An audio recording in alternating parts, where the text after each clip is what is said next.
revolucijom stvorimo ono što Radićevski pokret nije uspio. Da su Srbi bili pobednici, da su Hrvati bili poražena strana. Krečić veli, kaže, pazi ovoga štrebela šta radi. Na rođendan Zagrebačkog nadbiskupa srpski partizani oslobađaju grad Zagreb. Ko je najveća povijesna osobnost u povijesti hrvatskog naroda? Šta je rekao? Tito. Ko je, znači, egzekutor bio, to se isto zna. Hrvati drže ministarstvo vojske, a Srbi drže UDBU. Mi smo u Beogradu živjeli u četvorosobnom stanu.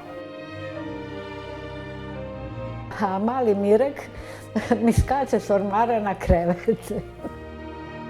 Da je Tuđman bio ustaša i da je on odredio da partizan nosi crno-belu boju.